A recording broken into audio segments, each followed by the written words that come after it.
Last का अब 20 days बाकी है नीट एग्जाम के लिए। अब सिर्फ सोचते रहने से नहीं होगा कि मेरे फिजिक्स में, केमिस्ट्री में किस तरीके से मार्क्स बढ़ जाए। अब आपको एक्शंस लेने पड़ेंगे एंड वो भी बहुत ही सीरियसली। आपको अपनी स्ट्रेटेजी बनानी पड़ेगी एंड उस पर आपको वर्क भी करना पड़ेगा। अगर अभी से भी आप चाहते हो कि आपके मार्क्स इंक्रीज हो फिजिक्स में, तो यहाँ पे ना अगर आप फिजिक्स में आपके बहुत ही कम नंबर आ रहा है, लाइक 30, 40, 50 नंबर भी आपके मुश्किल से आ रहे हैं मॉक टेस्ट में, तो अभी से भी आप अपने मार्क्स को इंक्रीज करके 100 प्लस 120 तक ले जा सकते हो आराम से। इसके लिए मैं आपके लिए बहुत ही सिंपल सी चीजें लेके आई हूँ इस वीडियो में, जिसको आपको एकदम से स्ट्रेटेजिकली फॉलो करना पड़ेगा आज से ही। मान लो आज मैंने ये 13 तारीख को वीडियो डाला है, आज को छोड़ दो, 14 से आपकी पूरी प्लानिंग वैसे ही होनी चाहिए जैसा मैं इस वीडियो में आपको बताने वाली हूँ। तो इस वीडियो में हर चीज लेके आई हूँ कि आपको फिजिक्स में कैसे पढ़ना है, कौन कौन से चैप्टर्स को पढ़ने हैं एंड उसमें भी उस चैप्टर के कौन कौन से टॉपिक्स को पढ़ना है, वो सारी चीजें मैं इसमें लेके आई हूँ। इसके अलावा आपको पूरी डे की प्लानिंग भी मैं लाई हूँ कि लाइक अब अभी जितने दिन बाकी है ना लास्ट के 20 डेज, उसको आपको किस तरीके से प्लान करना है एंड कौन से डे पे आपको कौन सी चीजें पढ़नी है। तो हर एक चीज आपको इस वीडियो में मिलने वाला है, तो प्लीज ध्यान से देखना। देखो सबसे पहली बात कि आपने अभी तक कुछ भी नहीं पढ़ा है ना, लाइक आपको फिजिक्स में लगता है कि 30-40 नंबर भी मुश्किल से आपको आ रहे हैं, तो घबराने की जरूरत नहीं है। अभी भी आपके पास 20 दिन है। 20 दिन में आपका टारगेट क्या है कि आपको 100 प्लस जाना है। 100 प्लस एक बार अगर आप 100 प्लस चले गए ना, आपके मार्क्स एक बार मॉक टेस्ट में 100 प्लस आने लगे, तो वो जो कॉन्फिडेंस लेवल होता है ना, वो अपने आप यहाँ आ जाता है। तो सबसे पहले आपको प्रयास करना है कि आपके मार्क्स 100 प्लस आने लगे। फिजिक्स में मेनली होता क्या है कि हमारे पास ना दो तरीके के क्वेश्चंस आते हैं, एक तो फॉर्मूला बेस्ड एंड एक थ्योरेटिकल क्वेश्चन। फॉर्मूला बेस्ड में क्या होता है कि easy, moderate and high level वाले क्वेश्चन चले जाते हैं, हार्ड लेवल वाले। तो आपको फोकस करना है सिर्फ और सिर्फ इजी लेवल वाले क्वेश्चन पे, ठीक है। एंड क्वेश्चन को किस तरीके से बनाना है ना, ये चीज भी मैंने अपने पिछले वाले इस वीडियो में बता रखा है, तो प्लीज एक बार जाकर उसको भी देख लेना, आपको बहुत हेल्प मिलेगी। लास्ट का ये जो 20 डेज है ना, इसमें आपको इजी लेवल वाले formula based question and theoretical question पे ज्यादा ध्यान देना है। थ्योरेटिकल में क्या होता है, थ्योरेटिकल पार्ट में सिर्फ और सिर्फ याद करना होता है। तो याद करना ज्यादा आसान है उन लोगों के लिए जिनसे क्वेश्चन नहीं बन पा रहा है। तो अगर आप चीजों को याद करे जाओगे एंड थ्योरेटिकल क्वेश्चन जैसे ही आपकी आंखों के सामने आएगा ना, आप इजिली उसको टिक करके वहां से आप 4 नंबर स्कोर कर सकते हो। तो देखो थ्योरेटिकल क्वेश्चंस के लिए आपकी क्या अप्रोच होनी चाहिए, तो आपको सिर्फ और सिर्फ रिवीजन करना है। याद करो जितना हो पाए, सारे पॉइंट्स को रट जाओ एंड आपको सारे चैप्टर्स नहीं पढ़ने। मैं कुछ सिलेक्टिव चैप्टर्स आपके लिए इस वीडियो में लेके आई हूँ, तो प्लीज पूरा देखिएगा। एंड उस चैप्टर में भी मैं आपको बताने वाली हूँ कि आपके कौन कौन से टॉपिक्स आपको करने हैं सबसे पहले, जिससे कि बहुत ज्यादा रिपीटेडली नीट के प्रीवियस ईयर में क्वेश्चंस पूछे गए, ठीक है। तो वो सारा कुछ मैं आपको इसमें बताने वाली हूँ। देखो थ्योरेटिकल क्वेश्चन में सिर्फ और सिर्फ रिविजन की जरूरत है एंड रिविजन करने के लिए ना आपके पास सारे जितने चैप्टर्स मैं अभी आपको आगे बताने वाली हूँ, सारे चैप्टर्स के आपके पास शॉर्ट नोट्स होने चाहिए, ठीक है।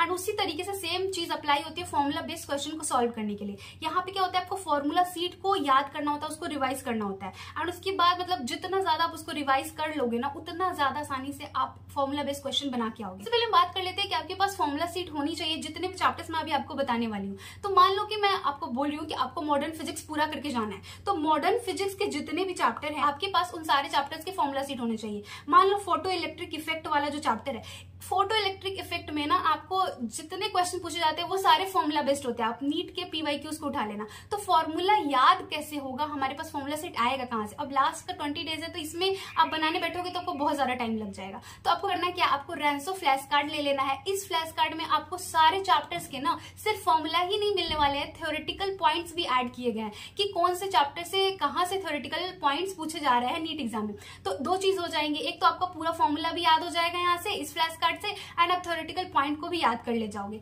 एंड इसके अलावा एक बोनस पॉइंट और है कि यहाँ पे ना एनसीईआरटी के जितने क्वेश्चन ना पीवाईक्यूज में पूछे गए हैं, एनसीईआरटी के जो भी लाइन पूछी गई है, उन सारे लाइंस को ना यहाँ पे वन लाइनर फॉर्म में दे दिया गया है। तो पीवाईक्यूज भी साथ ही साथ आपका इस फ्लैश कार्ड की हेल्प से सॉल्व होते जाएगा। इस फ्लैश कार्ड की हेल्प से इन सारे चैप्टर्स को रिवाइज करोगे ना, आप आराम से 2-3 दिन में इन सारे चैप्टर्स के फॉर्मूला प्लस थ्योरेटिकल पॉइंट्स को याद कर ले जाओगे। रैंसो फ्लैश कार्ड सिर्फ फिजिक्स में ही नहीं, आपको केमिस्ट्री एंड बायोलॉजी में मिल जाएगा। तो इसके लिए नीट टॉपर कॉम्बो पैकेज ले लेना है, जिसमें कि आपको तीनों सब्जेक्ट के फ्लैश कार्ड मिल जाएंगे एंड इसी तरीके के एनसीईआरटी बेस्ड ये फ्लैश कार्ड है, जो कि आपको बहुत ज्यादा हेल्प करेगी तीनों सब्जेक्ट को रिवाइज करने में लास्ट के इस 20 डेज में। तो इस फ्लैश कार्ड का लिंक ना मैंने डिस्क्रिप्शन बॉक्स में दे दिया दिया है, आप एक बार जाके देखना, बहुत ज्यादा हेल्प मिलेगा आपको एंड इसको जरूर बाई कर लेना। क्वेश्चन प्रैक्टिस कहाँ से करेंगे दीदी? देखो, बुक्स की हेल्प लेना है कि मॉड्यूल करना है कि वाईटी वीडियोज से करना है, तो मैं आपको सजेस्ट करूंगी कि आपको यूट्यूब वीडियोज से जाना है, क्योंकि अगर आप बुक और मॉड्यूल अभी सॉल्व करने जाओगे ना, आपका बहुत ज्यादा टाइम लगने वाला है लिटरली,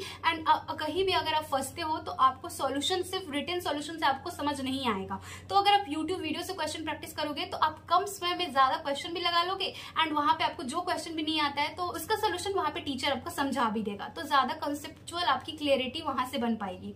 ठीक है, तो क्वेश्चन वहां से प्रैक्टिस करना है। तो मैं सारी चीजें आपको यहाँ पे प्रोवाइड करने वाली हूँ, यूट्यूब वीडियोस के लिंक भी प्रोवाइड करने वाली हूँ। जो भी चैप्टर मैं अभी आपको बताऊंगी पढ़ने के लिए, उन सारे चैप्टर को आपको कहाँ से पढ़ना है, कौन से वीडियोज से आपको क्वेश्चन प्रैक्टिस करने हैं, उन सारे वीडियोज के लिंक आपको यहाँ पे डिस्क्रिप्शन बॉक्स में मिल जाएंगे।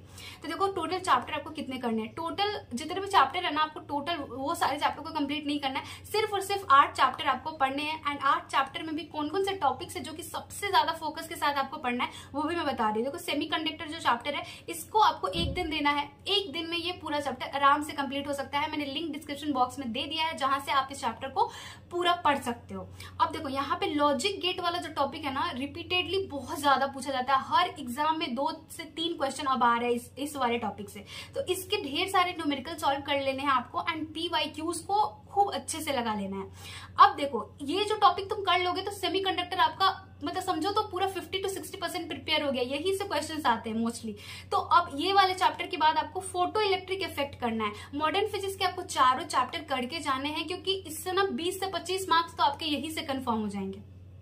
तो देखो, फोटो इलेक्ट्रिक इफेक्ट को भी आपको 1 दिन देना है। यहाँ पे क्या होता है, फोटो इलेक्ट्रिक इफेक्ट से ही ज्यादा क्वेश्चंस आते हैं, वो भी फॉर्मूला बेस्ड, जैसे कि यहाँ पे E = h new HCy lambda, यहाँ पे E = ये वाला फॉर्मूला जो हो गया, ये लगा के मतलब डायरेक्टली फॉर्मूला बेस्ड आपको क्वेश्चन मिल जाएंगे। आप जाके PYQs चेक करना, वर्क फंक्शन के जितने भी फॉर्मूलाज है, जितना वहाँ पे थ्योरेटिकल पॉइंट्स बन सकते हैं वो सब आपको कर लेने, ग्राफ्स भी बनते हैं वहां पे, वो भी आपको अच्छे से देख लेना है। उसके बाद मैटर वेव को देखे तो 1 दिन में आपका मैटर वेव कंप्लीट हो जाएगा। इसमें आपको क्या पढ़ना है, डी ब्रोगली हाइपोथेसिस बहुत ज्यादा पूछा जाता है एंड यहाँ पे ये जो फॉर्मूलाज है ना जो मैंने यहाँ पे लिख रखा है, इसी से क्वेश्चंस बनते हैं, तो ये सारे कर लेना है। कुछ ग्राफ्स है इस वाले पोर्शन में भी जो कि आपको अच्छे से देख के जाना है। तो एटॉमिक स्ट्रक्चर एंड न्यूक्लियाई को भी आपको 1 दिन देना है एंड यहाँ पे बोर्ड्स एटॉमिक मॉडल से ना बहुत ज्यादा क्वेश्चंस आते हैं एंड उसमें कुछ नहीं है, उसके थ्योरेटिकल पॉइंट को पढ़ने के बाद आपको ये सारे फॉर्मूलाज को याद कर लेना है। इसके बाद emission spectrum of hydrogen atom कर लेना है, मास डिफेक्ट कर लेना है, न्यूक्लियर बाइंडिंग एनर्जी कर लेनी है। तो यही टॉपिक इसमें रिपीटेडली आ रहे हैं नीट एग्जाम में।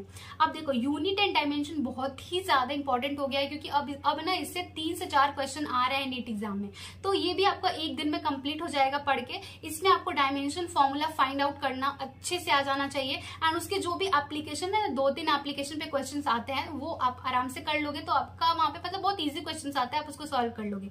उसके बाद इंस्ट्रूमेंट जो है यहाँ पे स्क्रू गॉज हो गया, उसके अलावा 1-2 और इंस्ट्रूमेंट है वो आपको करके जाने हैं एंड इससे ही क्वेश्चन आएगा, इससे बाहर कुछ नहीं आने वाला है यूनिट एंड डायमेंशन में। अब काइनेमेटिक्स की बात करें तो इसमें भी आपको 1 दिन लगेगा एंड इसमें 1D एंड 2D सबसे ज्यादा इंपॉर्टेंट है और जो टॉपिक इसमें सबसे ज्यादा पूछे जाते हैं ना, एवरेज वेलोसिटी फाइंड आउट करना बहुत ज्यादा इंपॉर्टेंट है। ग्राफ्स भी इसमें भर भर के पूछे जाते रहे हैं। Acceleration due to gravity G जो है, इस पे बहुत ज्यादा क्वेश्चन आते हैं। प्रोजेक्टाइल के जितने भी फॉर्मूलाज है वो कर लेना, फॉर्मूला बेस्ड ही क्वेश्चन आते हैं प्रोजेक्टाइल मोशन से। ठीक है, तो काइनेमेटिक्स के बाद आपको ऑप्टिक्स कर लेने हैं। ऑप्टिक्स में जो दोनों चैप्टर है, ray optics and wave optics, जो कि आपको पूरा 3 दिन लगेगा। 3 दिन में आपका आराम से कंप्लीट हो जाएगा, क्योंकि आप 1 शॉट से कंप्लीट करने वाले हो इन सारे चैप्टर्स। जितने भी फॉर्मूलाज है वो कर लेने हैं एंड इसके अलावा लेंस जो है ना वो सबसे ज्यादा इंपॉर्टेंट है, इसलिए मैंने VVI लिखा है। लेंस से बहुत ज्यादा क्वेश्चन आते हैं। उसके बाद प्रिज्म के ऊपर बहुत ज्यादा क्वेश्चंस आते हैं एंड इसमें जो थ्योरेटिकल इन्फॉर्मेशन जो दी हुई है ना, रेनबो के फॉर्मेशन के रिगार्डिंग, माइक्रोस्कोप पे, वो सारी चीजें आपको पढ़ के जानी है एंड फॉर्मूला तो आप सब याद करके जाना, क्योंकि फॉर्मूला बेस्ड क्वेश्चन बहुत ही डायरेक्टली इससे आता है। अब बात करते हैं लास्ट चैप्टर जो कि है करंट इलेक्ट्रिसिटी। इसको आप 2 दिन में कंप्लीट कर सकते हो पढ़ के। इसमें भी आपको सारे फॉर्मूलाज याद कर लेने हैं। सबसे ज्यादा ध्यान देने वाले टॉपिक्स है इंस्ट्रूमेंट। इसमें बहुत ज्यादा पूछा जाता है। पोटेंशियोमीटर हो गया, मीटर ब्रिज हो गया, इसके जितने भी एप्लीकेशंस हैं, इसमें जितने क्वेश्चंस आते रहे वो आपको कर लेने हैं एंड इसके सारे फॉर्मूलाज याद कर लेने हैं। अब देखो, सीरीज एंड पैरेलल कॉम्बिनेशन पे ना बहुत बार क्वेश्चन आ रखा है, तो ये आपको अच्छे से आना चाहिए। ग्राफ्स भी इसमें बहुत ज्यादा बार पूछे जाते रहे, तो वो आपको अच्छे से आना चाहिए। कलर कोडिंग भी पिछले 3-4 सालों में बहुत ज्यादा आ रहा है, एक क्वेश्चन रहता ही है, तो कलर कोडिंग को अच्छे से सीख लेना। एंड इसके थ्योरेटिकल पॉइंट भी रेजिस्टेंस रेजिस्टिविटी के रिगार्डिंग पूछे जाते रहे तो वो आपको कंप्लीट कर लेना है, क्योंकि थ्योरेटिकल क्वेश्चंस को बनाना ना बहुत ज्यादा आसान तरीके से मिला के आपके टोटल 8 चैप्टर हुई जो कि आपको पढ़ने हैं इस लास्ट 20 डेज में। अब मैं आपको बताती हूँ कि डे वाइज आपको कैसे करना है। देखो टोटल आपको 11 दिन लग रहा है सिलेबस को कंप्लीट करने में, जो भी मैंने आपको 8 चैप्टर बताए। 14 अप्रैल से भी अगर आप स्टार्ट करते हो ना, 13 अप्रैल आज आप इस वीडियो को देख रहे हो और कल से करना स्टार्ट करते हो तो 14 को आपको यूनिट एंड डायमेंशन कर लेना है। मैंने लिंक इस वीडियो के डिस्क्रिप्शन बॉक्स में दे दिया है जहां से आपको इस चैप्टर को पढ़ना है। 15 को आप फोटो इलेक्ट्रिक इफेक्ट करोगे, 16 को मैटर वेव, 17 को एटम्स एंड न्यूक्लियाई, 18 को सेमीकंडक्टर, 19 को आप काइनेमेटिक्स कर लोगे एंड 20, 21 एंड 22 को आप ऑप्टिक्स करोगे। क्योंकि इसमें 2 चैप्टर है इसलिए मैंने इसको 3 दिन दिया है एंड इसको अच्छे से जरूर कंप्लीट करके जाना, क्योंकि इससे हर साल क्वेश्चन आ रहे हैं। 23 एंड 24 को आप करंट इलेक्ट्रिसिटी कर लेना एंड एक चैप्टर को मैंने यहाँ पे ऐड किया है एंड वो है इलेक्ट्रोमैग्नेटिक वेव, जिससे कि एक ही क्वेश्चन आता है एंड ये बहुत ही छोटू सा चैप्टर है। आप इसको चाहो तो 2 घंटे में पढ़ के कंप्लीट कर सकते हो एंड इससे एक ही क्वेश्चन आएगा। हो सकता है थ्योरेटिकल क्वेश्चन ही आए जिससे कि आप आराम से याद करके जाओगे तो आपको 4 मार्क्स आप गेन कर सकते हो। तो ये कर लेना एक 25 तारीख को। अब देखो कि पढ़ना कहाँ से एंड क्वेश्चन प्रैक्टिस कहाँ से करनी है, तो इसके यूट्यूब वीडियो के लिंक आपको डिस्क्रिप्शन बॉक्स में मिल जाएंगे। इन चैप्टर्स के रिगार्डिंग कहाँ से पढ़ना, कहाँ से है, क्वेश्चन कहाँ से प्रैक्टिस करना है, वो जाके आप देख लेना एंड यहाँ से आपको इस तरीके से ना आपको 25 अप्रैल तक अपना पूरा सिलेबस को कंप्लीट करके मतलब अच्छे से रख लेना है। अब मैं बताती हूँ कि आपको रिवीजन किस तरीके से प्लान करना है। 26 आपकी रिवीजन स्टार्ट होगी तो आपको unit and dimension plus photo electric effect ये दोनों चैप्टर को 26 अप्रैल को रिवाइज करना है। रिवीजन में करना क्या है, आपको फॉर्मूला सीट अच्छे से रिवाइज करना है एंड PYQs को सॉल्व करना है। PYQs हो सकता है कि आप जब पढ़ रहे हो उस पर्टिकुलर चैप्टर को तो टीचर ने सॉल्व करा दिया हो, लेकिन फिर से आपको PYQs करना है, क्योंकि इस लास्ट 20 डेज में ना PYQs ही आपकी जान बचाने वाली है। क्योंकि अगर PYQs को समझ गए ना तो उसी ट्रेंड पे क्वेश्चन आने वाला है। ठीक है, तो 27 अप्रैल को आप matter wave plus atoms and nuclei करोगे, सेम यही सारी चीजें करोगे, फॉर्मूला सीट रिवाइज करोगे, PYQs को करोगे। 28 अप्रैल को आपको क्या करना है, ऊपर के आपने जो चारों चैप्टर पढ़ी है ना